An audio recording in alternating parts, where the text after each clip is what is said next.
If you're living in a house where your wastewater runs into your yard, that means you're at a higher risk for diseases like cholera, for E. coli, for diarrhea. So we've heard you have some water problems here? Yes, ma'am. So what's going on? I don't know, it's bagging up. Oh my God, Jesus. It's a sewer problem. Wait, this is the waste from the house? Yes, and over there. These are diseases we typically associate with developing country settings and not with the wealthiest country in the world. So the waste just comes out of your house into your backyard. And are you afraid about your kids and grandkids playing Yes, there? I am. Concordia is a place where infants die at 3 times the rate of the healthiest county in a rich state like Maryland. It's a place where nearly half the children live in poverty, nearly half the population is obese, a quarter never finish high school. There aren't a lot of job opportunities, and unemployment is higher than the national average. We know a lack of education and poverty drives down health outcomes, and for this and other reasons, Concordia has become one of the sickest counties in America.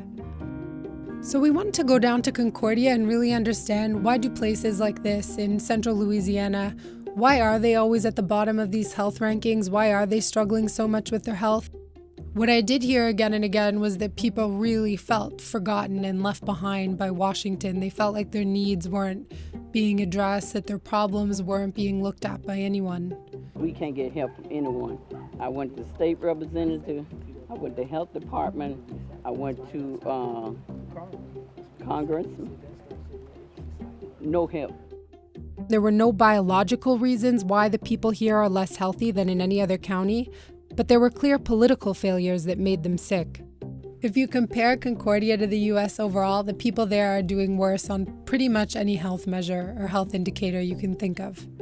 The people in Concordia have gone through long periods where they didn't have access to clean drinking water, and they had to have water tanks shipped in by the National Guard and go to these water tanks every day and get water so that their kids wouldn't be sickened by what was coming out of the tap. Barbara and her neighbors, they've gone to the mayor of Faraday, they've gone to the mayors of neighboring towns, they've asked local lawmakers for help, they've asked the health department for help getting their sewage system fixed, and they say no one will help them. And they keep hearing that local health officials don't have the money, they don't have the budgets to fix their problem. You don't typically think people are living without the basic fundamental requirements for healthy living in the wealthiest country on the planet. So over the last 8 years, between 2008 and 2016, Louisiana had this Republican governor, Bobby Jindal. And Jindal really believed that in order to grow the economy in Louisiana, he had to cut down on government. So he slashed about 30,000 jobs in the state's workforce.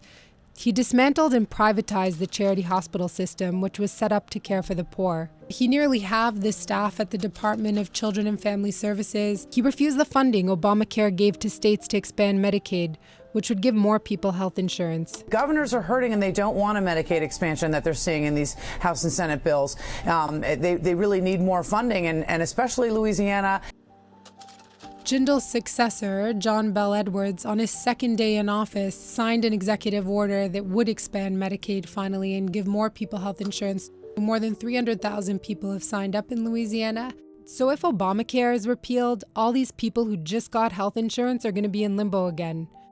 In Louisiana, I met the medical director for Central Louisiana, and he oversees public health for Concordia and some of the other counties with really poor health outcomes. So much funding for public health comes from federal sources that if there's really a change in direction and a desire to ratchet back federal participation, it will affect maternal and child care, reproductive health, nutrition. But when you look at state health rankings, they're like this for Louisiana. And if you were in the ICU, you would say it was a flat line.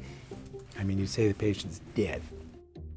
In his 10 years on the job, his staff has been whittled down almost in half, and that meant firing the health providers who see patients who can't afford health care.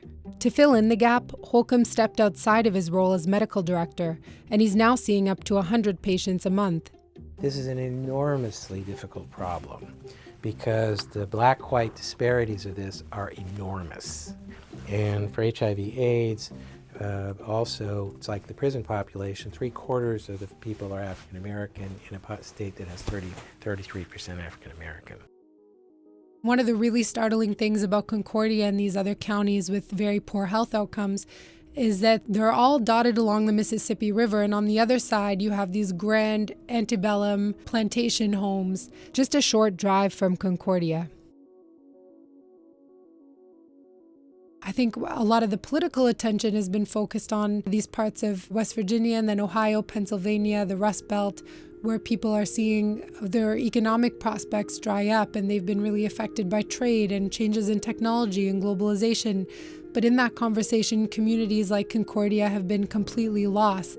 These are the places that have been arguably struggling for a much longer time with more complicated, systemic, difficult problems, and they didn't get a shred of attention in this election campaign. Well, you see the large residual African American populations that have more or less been left behind. So they've been left behind economically, they've been left behind educationally, they have low socioeconomic status, and that's your triangle that determines health. And so you have lots of people in little triangles, little incomes, little education, and low social status. We did see a state government that dismantled the safety net and put in policies that benefited the rich and hurt the poor. And we're looking at a Republican federal government that has campaigned on promises to do something very similar. If Donald Trump and the Republican Party make good on their promises, we might see more communities that have their own version of a story like Concordia's when it comes to health.